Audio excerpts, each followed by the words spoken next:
desculpa te interromper, mas o abuso acabou da onde, assim? Só quando a minha mãe de criação viu ele me abusando sexualmente. Então teve um confronto. Né? Isso, aí ela me deu pra minha mãe. Tá, e aí momento. minha mãe morava em Porto Alegre. Então eu saí de Juí pra Porto Alegre pra morar com a minha mãe. Minha mãe, uma criança, né? Imagina, ela me ganhou com 14 anos. Minha mãe tinha que trabalhar muito de manhã e de tarde, chegava muito de noite. Então a minha vida era comer miojo e salsicha.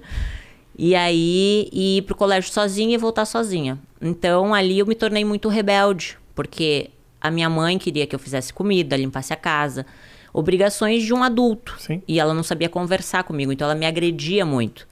Assim, de agressões assim, de me violentar mesmo, sabe? Com palavras também, palavras que me machucavam. Então eu nutria muito ódio dentro de mim. Com 13 anos eu comecei a fumar maconha. Com 14 anos eu fugi de casa, vendi todas as minhas fitas de videogame para poder fugir de casa e peguei todos os ursos e fugi com os ursos. Aí fui para uma vila lá em Porto Alegre e a minha mãe me achou com a polícia. Daí quando a minha mãe me achou, ela me disse: agora tu vai morar com teu pai. E eu não conhecia direito meu pai. Mas foi bom, foi um período muito bom, meu pai é uma pessoa incrível. Aí eu consegui conhecer ele de verdade, né? E acabei tendo minha primeira relação sexual com meu meio-irmão. Porque pra mim eu não conhecia ele. Ele era filho do meu pai, um menino bonito da minha idade. A gente começou a ir pros bailes junto, bebi e acabou rolando. 13 anos mais ou menos? 14 anos. Só que assim, até então, eu nem entendia direito o que era irmão. Sabe quando a vida vai acontecendo, você é uma criança, você não tem um pai e uma mãe pra te orientar em nada. E você aprende pelas situações que te colocam. E nem valores, princípios, não existia um direcionamento. Nunca, tipo, alguém disse assim, olha, vai estudar, vai fazer uma faculdade, sabe? Não existiam esses valores. E aí, com 14 para 15 aconteceu isso. Aí, na festa de 15 anos, a minha mãe foi lá e disse, filha, eu te amo, volta pra casa. E eu amava a minha mãe, por mais que ela me batesse, ela era minha mãe, né? Claro, óbvio. E aí, quando eu fui morar com a minha mãe de volta, eu tava no colégio. Um lencinho pra mim aí, ô Matheus. Aí eu tava no colégio e conheci o pai do meu filho. E aí na família dele eu vi a família que eu não tinha. Aquela estrutura familiar de churrasco final de semana, sabe? Os filhos debaixo da asa da mamãe. Minha sogra muito carinhosa comigo. Então eu me apaixonei pela família dele. E eu era uma criança, eu tinha 15 anos.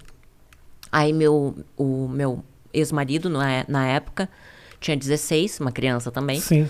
Mas a gente, nessa idade, a gente já acha que a gente é adulto. Aí a gente queria ter um filho. Então, imagino também que a sua vontade de amadurecer era para escapar de muita coisa que da infância não tinha sido das melhores. E a minha mãe me batia até no rosto. Imagina eu aos 15 anos apanhando no rosto, sabe? Era uma forma de fuga. O casamento foi uma fuga. E aí eu me casei achando assim, bom, agora eu vou ter minha casa, vou ter minha família, né? Vou ter o meu filho, vai ser para sempre. Só que quando eu me casei, eu era uma criança. Então eu morava com a minha sogra e foi maravilhoso. Aos 21 anos, quando a gente foi morar sozinho, eu e ele, a gente comprou um apartamento, eu me vi uma criança cuidando de outra criança, mimada, porque a minha sogra me mimava. Eu não sabia cuidar da casa. Então eu brigava por causa de um copo de água na pia, uma toalha em cima da cama, sabe? Então nosso casamento virou um inferno porque eu não sabia ser uma boa esposa, eu não sabia. Difícil, você era uma criança. Eu era uma criança. E aí, aos 21 anos, só que ali, Rafa, a ambição cresceu dentro de mim. Porque eu comecei a ver as pessoas...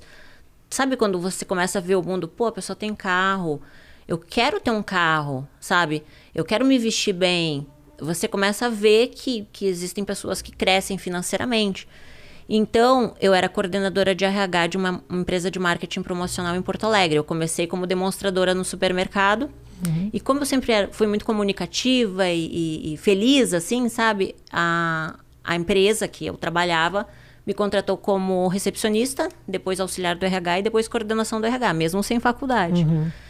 E aí eu dava o meu melhor, sabe? A primeira a entrar, a última a sair, sempre fiz direitinho o meu trabalho e sempre cresci assim. Aí com 21 anos, meu casamento acabou e aí eu me vi cheia de conta para pagar. Na época, eu contratava meninas para fazer evento nas feiras. Perfeito.